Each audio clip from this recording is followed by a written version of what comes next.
Hey, good morning. Excuse me, this is Jamey from Stonemeyer Games, and I am happy to be here on Wednesday, November 24th, the day before Thanksgiving here in the US, to chat with you for a little bit, as I usually do every Wednesday. I hope you're doing well. As usual, feel free to answer or to ask me any questions that you have, or answer the questions if you'd like, as long as they're non-spoiler questions. Hey, Tony. You can. I'm going to discuss some random topics, and I'm also going to share some Stonemeyer Games news. Nothing groundbreaking today, nothing earth-shaking, but I am excited about next week's pre-order for the Tapestry Arts and Architecture expansion. That is happening, or that starts on December 1st. That's next Wednesday. So around this time next week, you can pop online and get your copy. And as far as we've heard from most fulfillment centers, if you order on December 1st, whatever you order, whether it's the expansion or something else from our web store, that's the last date by which we can guarantee Christmas delivery, because shipping is kind of crazy right now. Hopefully, you can, even if you order later than that, your order might arrive, but we can't guarantee it, or couriers aren't guaranteeing that. So that's a pretty crucial day for any order in general. George, Alex, Dominic, Carol, thanks for popping in today. It's evening over where Carol is. It's morning where Dominic is. And whatever time it is, wherever you are, I am glad to have you with me today for a few minutes. What else is going on? Oh, yesterday, some of you might be over in Europe. We launched our European web store yesterday. And yes, our fulfillment center is located in the UK, but the UK is still part of Europe. It's just not part of the European Union, unfortunately. But we've worked with Spiral Galaxy for a long, long time, so that isn't changing. We're still with Spiral Galaxy. But what we have now is a dedicated storefront. So if you're in Europe, you can go to a European store that shows the exact inventory that we have at Spiral Galaxy, including some stuff that we don't even have yet in the US. Like, we're waiting on the metal mechs to come back in stock because they're in some buried shipping containers. But they're in stock, I believe, in our European web store right now. You can also see our prices in, I believe, both British pounds and euros. Feel free to check me on that if that's incorrect. But I believe that's the case depending on where you are in Europe. And taxes are correctly applied for once, and depending on each of your countries. So yeah, we are just excited to have this European storefront. Even though I think for some people in the EU, it may not seem like the best service, really nothing has changed from yesterday to today, other than now that you have a dedicated web store for you, for Europe, which I think is a good move. I heard great things about that from people in Australia, New Zealand, and Canada, where we have now opened dedicated storefronts just for them, with the most important thing, I think, being the currency and the inventory being accurate for that fulfillment center, that specific region's fulfillment center. What's going on here? Justin says, is there going to be an option to buy an additional D20 for the Tapestry expansion? I really like having two sets of dice.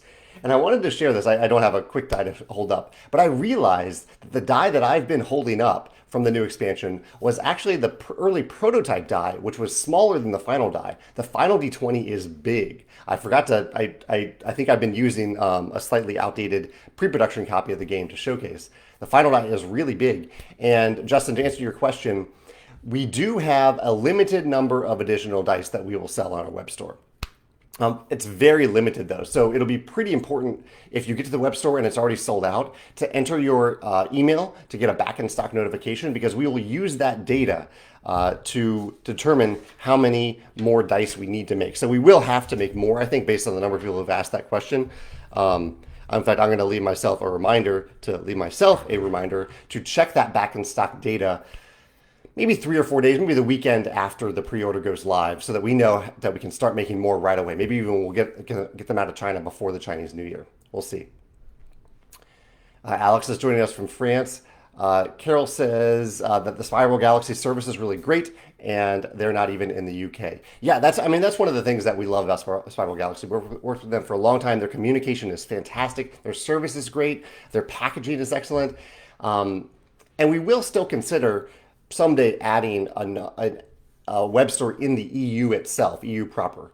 But we'll have to build up trust with them and build up a rapport. And for a while, if we do that, they probably will have a very limited inventory, because we have so many little things over in Spiral Galaxy that we would have to maintain in a new web store. So for now, we just plan on working with Spiral Galaxy, but we're going to look at other options to expand that. Not to give up on Spiral Galaxy, but maybe to have a presence in the EU. The main difference, if we did that, I mean, you still have to pay for that either way. But the main difference would be you could avoid a customs fee. There are customs fees, I think, fairly consistently now if you are in the EU and you order any product that is shipped from the UK. Dave said, "What's my Thanksgiving? What are my plans for Thanksgiving? Just spending time with people I care about. That's one of the wonderful things about Thanksgiving. I'll probably work a little bit. A day does not go by that I don't work at least a little bit because I love my job. I love talking to people like you. But yeah, it'll be a slower day basically. Probably watch a little football. Yeah, nothing big. Hopefully find some good vegetarian food for Thanksgiving, which is one of the days that I do miss eating turkey a little bit. But I really like the gravy part of the turkey more. So I don't know if gravy has meat products in it, but I might eat a little gravy anyway, even if it does. Alex says that he's teaching Tapestry tonight. He says he finally bought it recently. Are there civilizations that are easier to start with when teaching the game? I believe there is a Board Game Geek post about this where people posted their thoughts about what civs they thought were easier to teach with. You might post in the Tapestry Facebook group as well about that. Offhand, I think the Leaders civ is fairly easy to understand and use. What are some of the other easier ones? There's some that... yeah, offhand, that's the one that comes to mind, Alex. But there are some others that I think are on a post about that. And I know George is here in the comments. I think George has some thoughts about that too. George knows Tapestry inside and out. George says the customs of his country are holding both of his packages with the new Stonemaier Games t-shirt and the expansion. I sent George an advanced expansion because George had some great ideas for Tapestry cards that ended up in the expansion.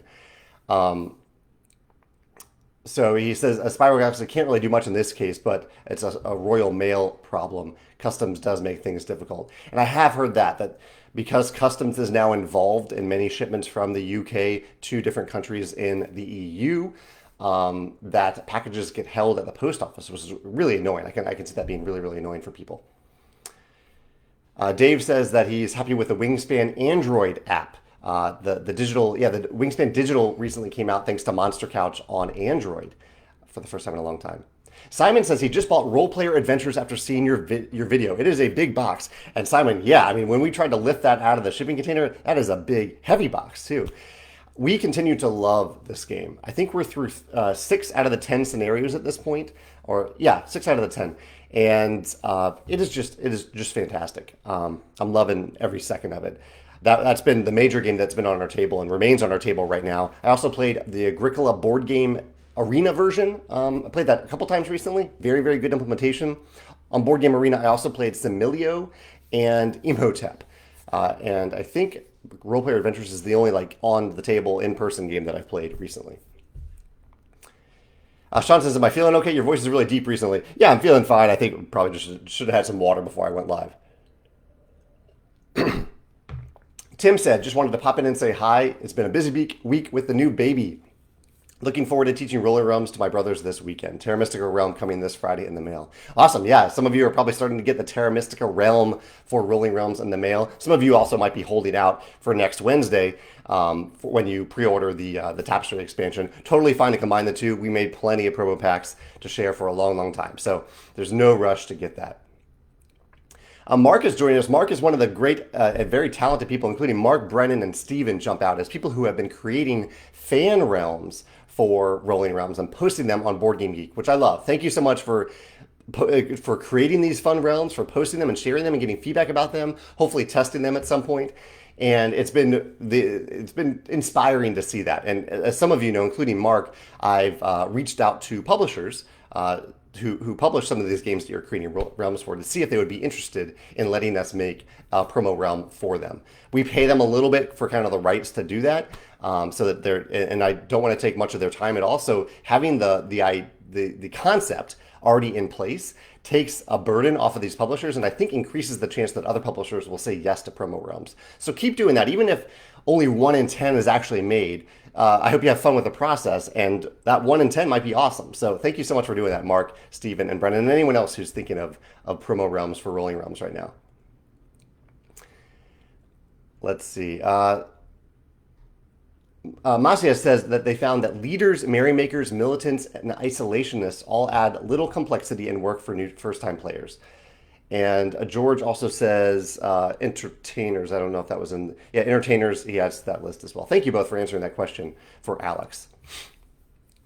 Matt says, how confident are you that the Wingspan player mats won't change? I would like to get the neoprene mats, but don't want to get them if they're going to change with the next expansion.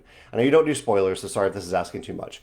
So Matt, I can say that right now, based on what we are currently working on for Wingspan's future, there are no further changes to that we have planned for the player mats. I can't guarantee that won't be the case forever, but at least you know when you get the neoprene playmat now, and really I should emphasize this, that there still, even to date, there's never been a change to a player mat. Rather, we added an additional option that you can use when playing with Nectar. So now you have two options of player mats. Both are important, both are vital to the game. You need both. You can't throw away one. One is not a replacement for the other. And so if you buy the current neoprene player mat, then you are getting something that you can use forever in the lifespan of Wingspan. The only thing that might happen someday, it's not planned, but it might happen someday, is similar to what happened with Oceania, where if Elizabeth has an amazing idea that requires a new player mat, we'll release a new player mat as part of that expansion. But it still will not replace any of the previous player mats. So anything you buy now will never be irrelevant. It will never be useless in the game. So yeah, if you've been looking for the neoprene player mats, feel free to get them. I think they might be in the, at least if you're in the US, I think they might be in the container that, or one of the containers that is buried and still has not arrived to my own pain and agony and everyone who ordered it within the first like week or so when we thought we were going to receive it. Still has not arrived. So I don't know if you can actually pre-order it in the US. I don't think they've actually arrived here yet. Sorry, Facebook is doing the scrolling thing today, so I'm not seeing anything. Tony says, I heard you mention the game Agricola, and I was slightly embarrassed to realize that in my mind, I always pronounced it Agricola, rhymes with rock and rolla.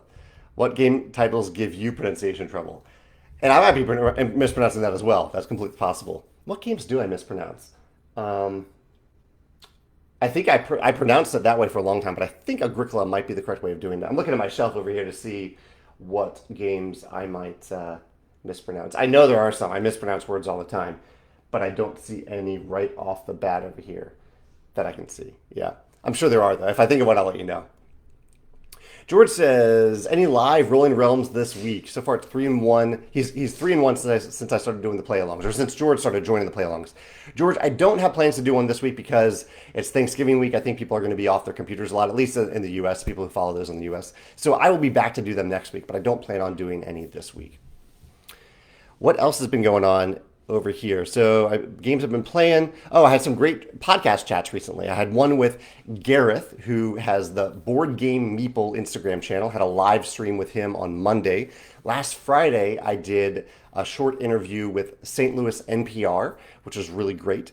And I had a wonderful chat with a few people at the Level Up podcast earlier last week. I think that will go live this week. All great podcasters. And people creating content, just wonderful to talk with them. I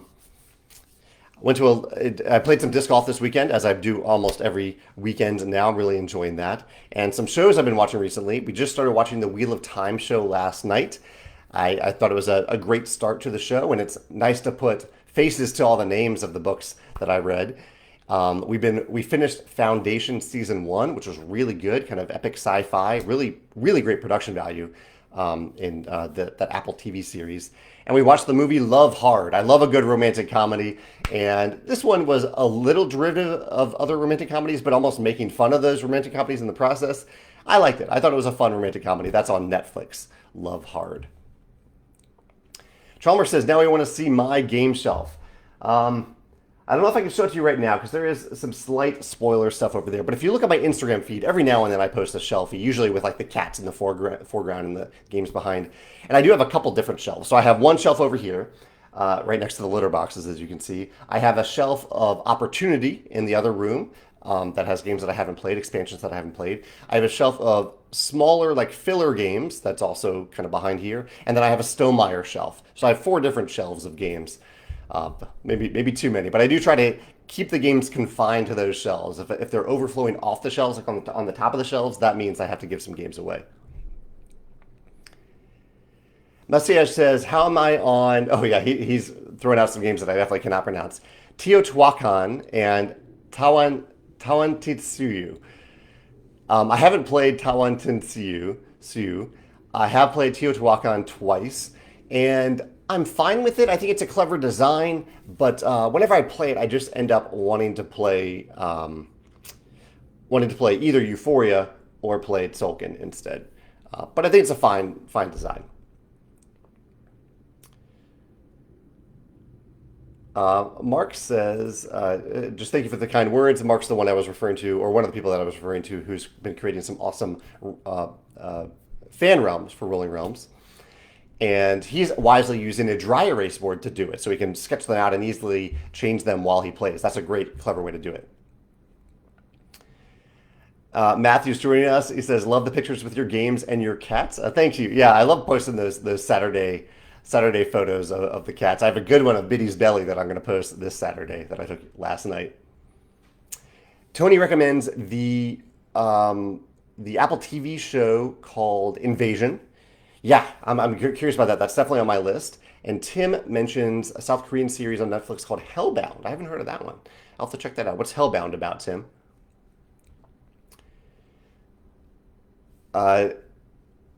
Chao Feng says that Spanish classes would help. Yes, yes, Spanish classes would help. Yeah, I studied Latin a little bit and mostly Japanese. Japanese was the primary language that I studied through my life, but I kind of regret not studying Spanish. At this point in my life, I don't know if I really need it, and so I haven't pursued it. But I do love learning languages, so it might be something I look into someday. It's probably that and Chinese are some of the most, I think, helpful languages to know in today's world. Parr says that he got some games secondhand this week and he can highly recommend for solo players the games Friday and Under Falling Skies.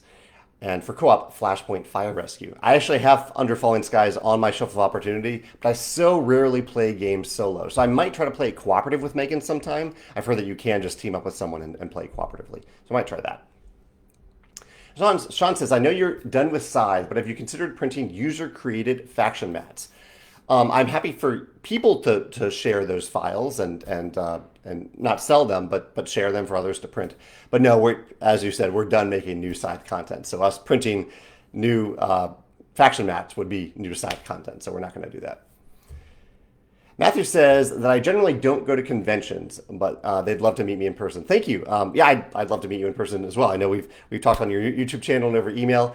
It would be wonderful to meet you. I do rarely go to conventions, though. The main convention that I go to, or two, are both here in St. Louis. I go to Geekway to the West here in St. Louis, and there is the Stonemaier Games Design Day here in St. Louis as well. A very small event that we run every year. That one's usually in September. Geekway is typically in May or June.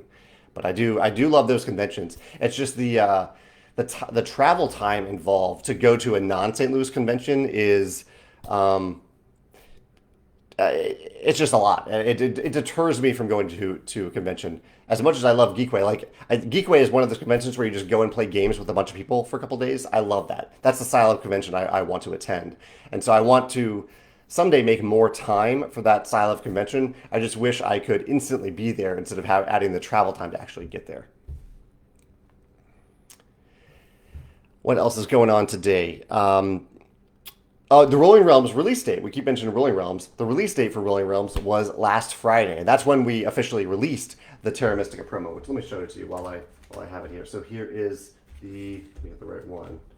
Here is the Terra Mystica promo pack. I'll even show you the actual cards now, which we showcased for the first time. So here is the Terra Mystica promo pack. Here's what the cards look like, the Terra Mystica realm. And as you can see, just so you can see what a promo pack looks like, there's one card for each of the 6 players. So each player has a player color. There's no difference between the cards otherwise. But yeah, promo pack includes 6 identical cards with different player backs. And it is now available on our website, the Terra Mystica promo realm. And we are now working, I've been doing a lot of testing actually this past week for some promo realms, some that we are definitely making for Stonemaier products and for products with other publishers. And I am really, really excited about them. They're just, I love the idea. I mean, I know this is my idea, but I like the idea of taking a specific element of a game that feels like that game, or maybe it's just part of that game, distilling it down and abstracting it into the Rolling Realms format. And so you get to just play like a little piece of Terra Mystica when you play that realm in Rolling Realms. And it brings me joy every time I get to play test or work on one of these realms, or that I get to play the final version live with you. I love it, and so thank you for trying out this game. It's a fun experiment to have a living roll and write game. I don't think that's been done before, and I'm really enjoying the process. Tony says that Hawkeye is getting some terrific reviews. He's going to check it out this week. Yeah, I think it actually launched on Disney Plus today. Hawkeye did. I'm really excited about it as well. I love Marvel, and Megan loves she loves like elves and bow and arrows and things like that. I know it isn't an elven show, but she loves bows and arrows. And like role player adventure, she was so excited when she got a longbow card that I'm sure she's going to be excited about that show. Tim says that Hellbound, the Netflix show that he recommended, has a religious cult that summons creatures after they pass judgment on those they deem criminals to send them to hell. It has a police procedural feel to it in a way that the detectives are treating those weird events as murder cases. Interesting. Yeah. Sounds a little dark, but yeah, I'm happy to check it out with your recommendation, Tim. Par says, do I like escape room games? He pre-ordered the Exit Christmas Calendar. Seems like a fun way to play. 1 10-minute game every day in December up till Christmas. That is a really cool concept. I like the idea of those little taking like one little mini game and having it as part of an advent calendar. I love that. I do like escape room games. I don't have that one, but recently we played Escape Room in a Box. It's not the werewolf experiment. It was the flashback, the follow-up to the werewolf experiment. We had a lot of fun with that.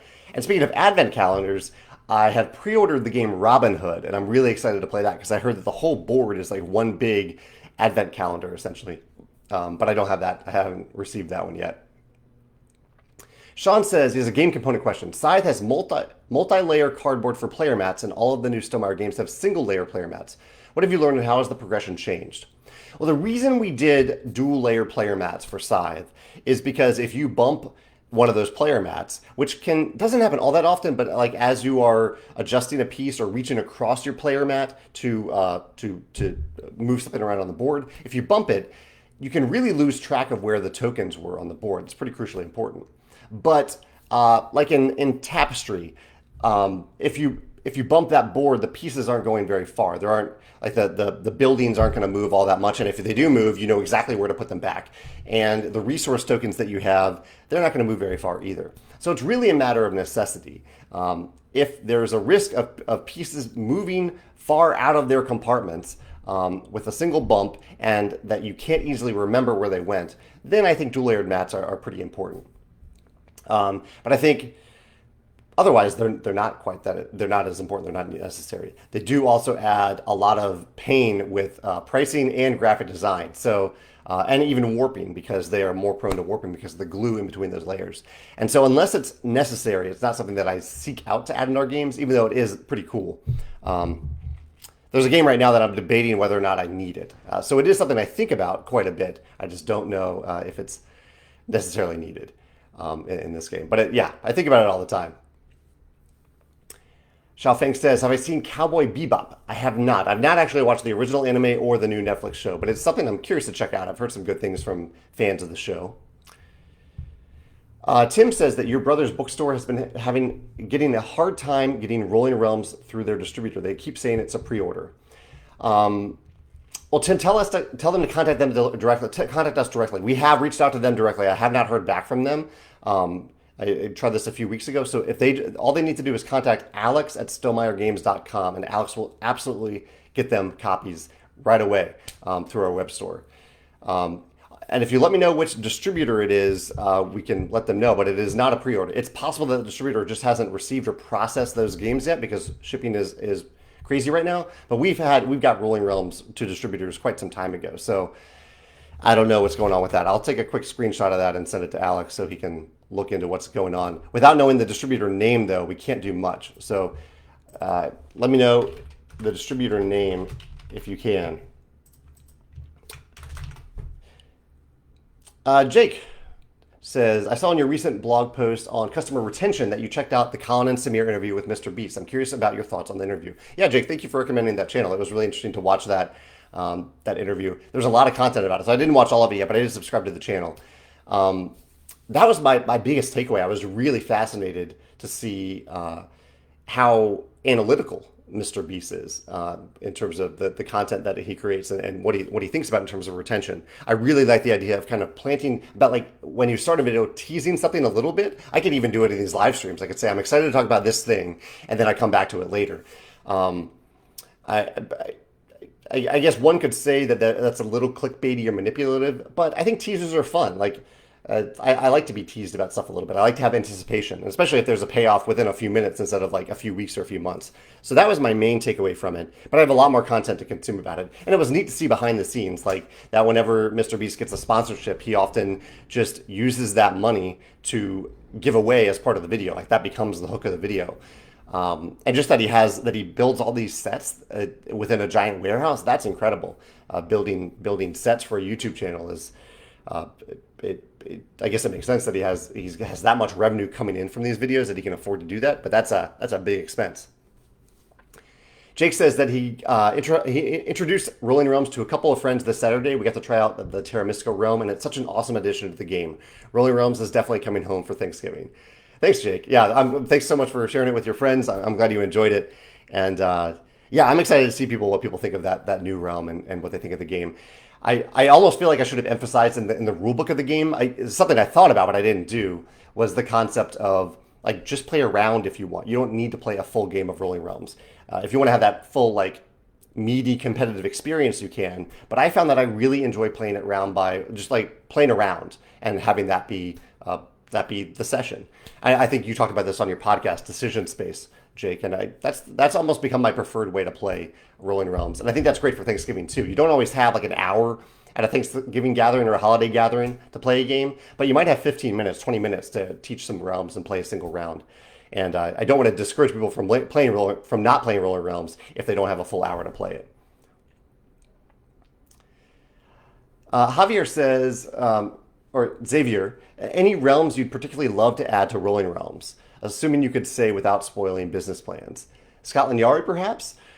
I haven't thought about a Scotland Yard realm, but yeah, one of my approaches to this is that I've thought of a bunch of my favorite games, and any of those that I think the publishers might possibly say yes. Maybe I already have a current a slight relationship, a business friendship with this publisher. I've reached out to them and said, hey, like here's the concept. I'm happy to send you a copy of the game. We're going to pay you for the rights if you agree to it.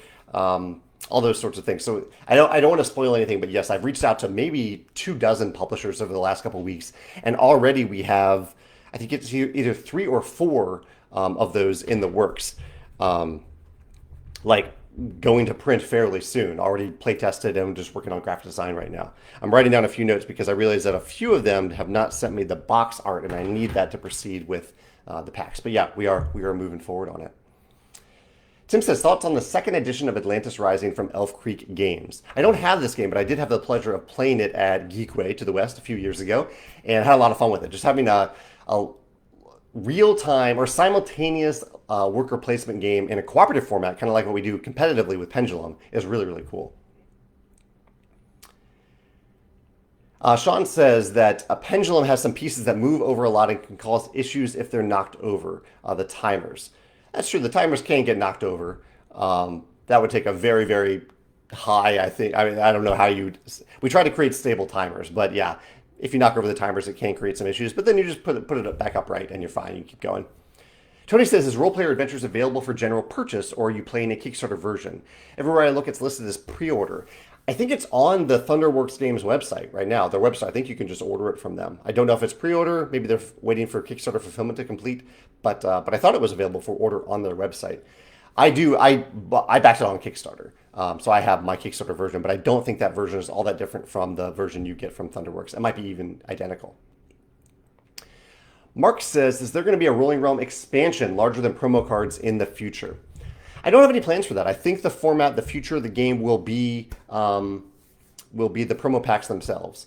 The one idea that I did think about the other day before almost promptly dismissing it is the idea of letting players kind of assemble their own 3 realms. Like whenever you sit down and play Rolling Realms, you would each pick 3 realms to play in the first round. You would each pick the realms that you want to play in the second round and so on, which I think could be interesting. I think it could be easily vastly unbalanced, but But maybe players would have a little fun with that. Since it is a living roll and write game, why not bring in another element of living games in which you get to assemble your own deck essentially.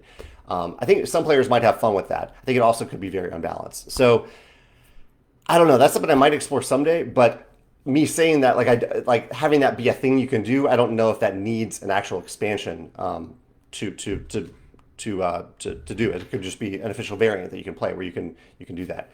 I would say for now, that is not a thing that I'd recommend people doing, but it's something that we might explore saying, you can do this in the future.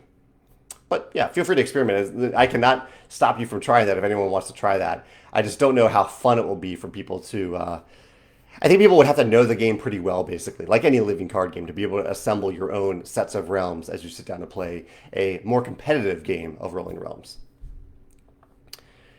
What else is going on?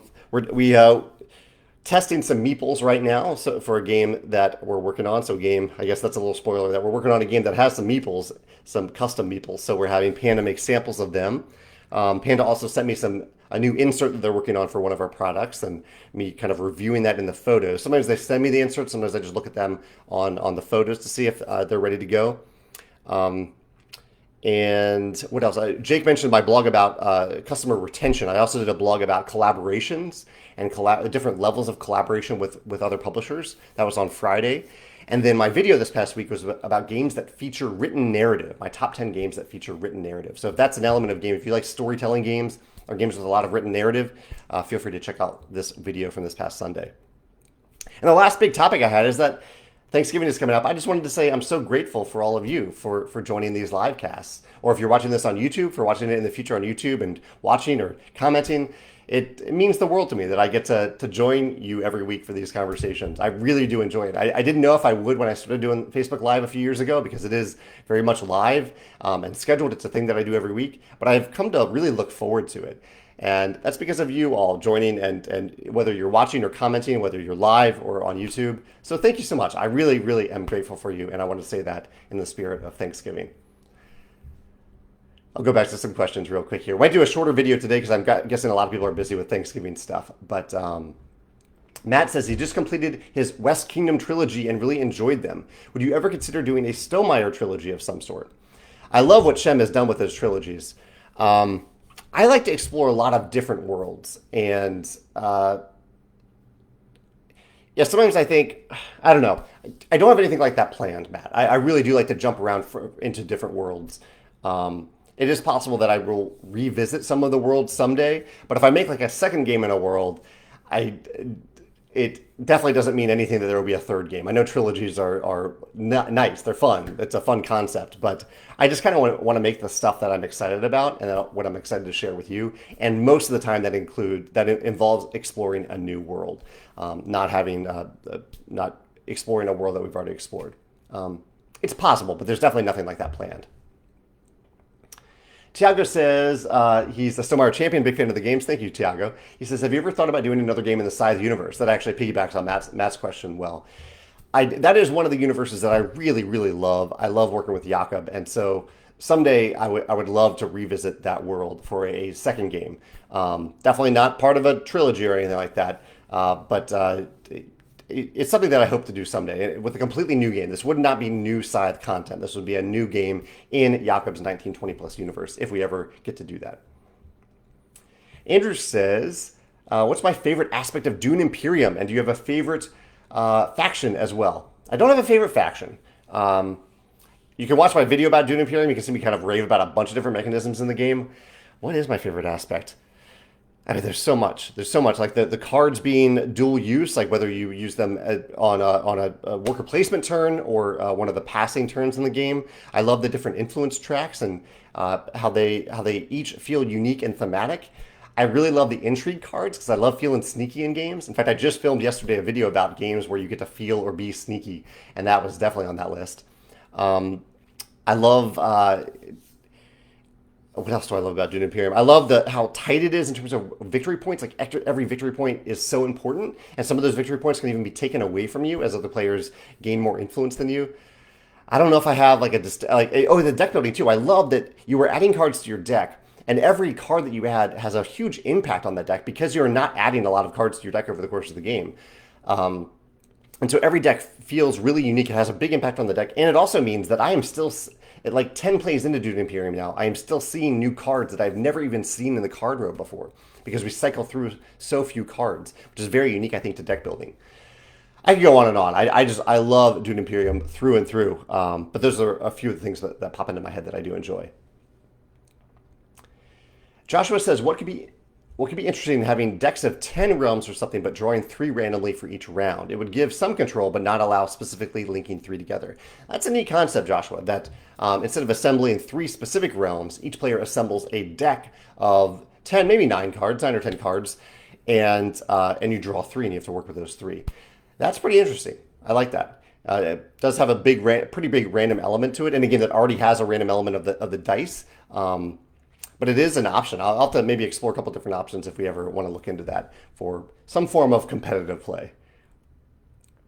Tim is joining us from Hawaii. It's very early there, Tim. Thanks for popping in, though. You on vacation over there? Joshua says that he's prepping for an early Thanksgiving and enjoying the live chat. Thanks for popping in, Joshua. Joshua helps out with the podcast that we do at. Although, am I confusing this Joshua with a different Joshua? I always confuse Joshua Heiser with this Joshua. Yeah, I might be confusing Joshua's. Sorry, Joshua, but thank you for popping in either way. He says, I wonder if root would be possible for rolling realms. It might be difficult. A few people have mentioned root. I don't know. Root is so about the asymmetry. When I think about root, I think about the asymmetry that I don't know. Like rolling realms, the whole thing about rolling realms is that it isn't asymmetric. So I don't know if that could work. Is there any other core element of root, though, that you think could carry over well? Zach says, are there any games that I'm backing or looking at on Kickstarter? It's been I'm waiting for a lot of games on Kickstarter. What am I actively backing right now? I'm backing the Honey Buzz expansion. Definitely backing that. What else am I backing? I think that's the only active project right now that I'm backing. Yeah. Honey Buzz Fall Flavors. Yeah, from my friend here in St. Louis, Paul Solomon. Great game, Honey Buzz. Looking forward to that expansion. Sorry, Facebook is scrolling past a lot of questions. Sean says, what's the chocolate of the day? The chocolate of the day, I think, will be a Tony's chocolate. I have a big Tony's chocolate hazelnut bar that I've been working my way through from Whole Foods. Andrew says, similar to Dune Imperium, what are my thoughts on Lost Ruins of Arnak? He bought both on sale, just waiting on shipping. Very different games. Lost Ruins of Arnak is very much a game about getting one more turn and optimizing enough so you can get one more thing. I would say it's very similar to Tapestry in that way, trying to get one more resource so you can take one more turn. Dune Imperium, it has a ton of tension in it. I think Dune Imperium is all about that tension of which track are you going to move up, which combat are you going to go all in on, when are you going to try to grab a point. Yeah, that's kind of the focus of Dune Imperium. Very different games. I think you'll see, even though they are both deck building worker placement games, once you play them both, you'll see that they feel very, very different experiences. But I like them both quite a bit. I actually have I think the Leaders expansion to Arnak, and I'm really excited to play that in the near future. As soon as we get Role Player Adventures off our table, we'll put that on the table. Mark says, imagine a video game turned into a rolling realm. That could be pretty cool. Yeah, I hadn't thought about reaching out to any video game producers. Andrew says, what about a Seven Wonders rolling realm? Seven Wonders Duel in particular is one of my favorite games. That would be really, really cool to have in the game. The IP is so big that I doubt that, Asmodee now? I think Asmodee has it. I doubt that they would say yes to it. But maybe I should see what they think. I have my doubts that they would say yes to it. George says, have I considered going back to writing as a side thing? Maybe finishing your sci-fi book or writing a new one. He says, you're writing blog posts and quality articles. Thank you for putting quality in there on a regular basis, and it seems to come very natural to you. I do miss writing. My two creative passions for my entire life were creating games and fiction writing in particular. I do get to write a lot now, but not fiction, except for the games themselves. But most of my creative energy these days is for creating games, not for writing. So I think someday I will return to it. I have a novel that I was pretty happy with, but I need to revisit it, called Wrinkle. You can see it mentioned in the game Euphoria, because it is a dystopian novel. And so I'd like to return to that novel and maybe write another one someday. But for now, all of my creative energy is spent on games. Yeah. Jaron says he just purchased Euphoria and the expansion not so long ago and loved playing it solo. Just curious, why didn't you design the expansion? Totally fair question, Jaron. I really just didn't have any ideas for the expansion, and I think I was pretty busy with some other designs at the time. And yeah, it's one of those things where I put everything that I had that I was excited about into the core game. And so I had already worked closely with Morton and David for Automa projects, for solo projects. They do solo. And so we knew that part of the expansion was going to be the solo. That was going to be a major feature because the original game for Euphoria, even now, the core game does not have solo play. You have to get the expansion to get the solo play. So I knew I wanted that. And I thought, these guys are really talented. Why not have them also revisit some other ideas to create the expansion? So I was very involved in the development of it, but at the time it just was. I didn't have any ideas for it. I was excited about other projects. Still excited as a publisher, but not on the design level for it. And I was happy to see what Morton and David did with it. Yeah. Letitia says, I came to tell you that I started reading Red Rising because you said it was your favorite series, and I'm super addicted to it now. I love the book so much, thank you. Can't wait for the Stonemaier board game to be published here in Brazil. I'm excited for that too. And yeah, that's I love hearing that. One of the main reasons that I designed and published Red Rising is that I wanted to introduce people to the book series if they hadn't heard of it. I'm glad you're having fun with it. And I'm super excited about book 6. Whenever book 6 is ready, I am ready to read it. It's separated. The book series is separated into 2 trilogies, 1 through 3, and then 4 through 6. Cameron is joining us. Hey, Cameron, how you doing? Sean says his favorite Thanksgiving dessert is chocolate pie. It's just chocolate pudding and a graham cracker crust topped with whipped cream. What is your favorite? There's a chocolate pie that I often make. I don't plan to make it this Thanksgiving, but it is a chocolate peanut butter pudding pie that I really enjoy. I've had a little bit of pumpkin pie recently, but I might be pumpkin pied out, so I might be looking for something chocolate as well. That chocolate pudding pie sounds delicious. Tony says the most important question of the entire week. Sorry, just need to make myself a note here, Tony. Are you a don't let my foods touch on the plate person, or do you let fly havoc when you fill your Thanksgiving plate? I let everything mix together, especially with gravy. I like when gravy just kind of gets in the mashed potatoes a little bit, gets in the stuffing a little bit. I like gravy kind of being the bond between different components on the plate. Andrew has a +1 for encouraging me to finish my novel. Thanks, Andrew. I appreciate that. Zach says, maybe it's a spoiler, so no need to answer, but will there be any nod to Stonemeier's 10 years in the viticulture expansion next year? I don't think that's a spoiler. No, there's no nod, I don't think, in the viticulture expansion to the 10-year anniversary of Stonemaier Games, but we do have something special planned for the 10th anniversary. For a while, I didn't know what it was. Now I know exactly what it is, and I'm excited to reveal it to you probably next September. I think that's when it officially happens. Andrew said, are there any cooperative games in the works? The big one is one that I've been talking about for quite a while and still will be talking about vaguely for quite some time, is the big open world cooperative adventure game that I've been working on. Stressing the open world portion of it. It is very, very much an open world game, and it is very cooperative as well. So yeah, I am working on a cooperative game right now. Maybe even more than one. Yeah, I'm intrigued by the cooperative format, especially given my love for asymmetry. And I think asymmetry has issues in competitive games, but less of an issue in cooperative games. So I might be, if I'm excited about an asymmetric idea, I might explore a cooperative format for it in the future instead of competitive. Garden says, what was my goal for the Kickstarter campaign, and what was my reaction to how successful it was? I don't even remember the funding goal at this point. Was it around 25, 30,000? The final result was like $1.8 million, which was well over what I thought it would be. I thought maybe, based on the buzz, I thought it was going to do well. Maybe 500,000, maybe $1 million would be amazing. But 1.8 million back in 2015 was incredible. It was one of the top funding games of all time at the time. Now it's been surpassed by many, many games on Kickstarter and GameFound. But I was just grateful and amazed that so many people were excited about the game. And given how much work and time Jakob and I put into it. Yeah. And that looks like the end of the questions here. I might cut this off a little bit early today because I do have a few things that I need to do today and hopefully taking a little bit of time off for Thanksgiving later this afternoon and for Thanksgiving Day. But here's another question here. Kyle says he has a Thanksgiving tradition of playing 5 tribes after dinner. Do you have any holiday gaming traditions?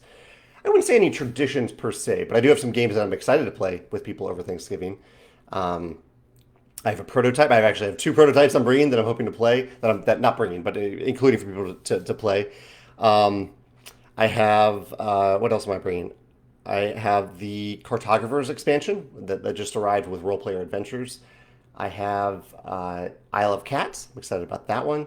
There's one other one that I'm forgetting that's over on the stack. But yeah, no traditions, but definitely want to play in games a little bit and play some disc golf as well. But again, I'm so grateful for all of you for joining me today. If you're in the US and celebrating Thanksgiving, I hope you have a wonderful Thanksgiving with at least one other person that you really care about, that you're grateful for. I'm grateful for you. Have a wonderful week, wonderful day, and I will see you next Wednesday for the pre-order of Tapestry Arts and Architecture. I'll see you then. Take care. Bye.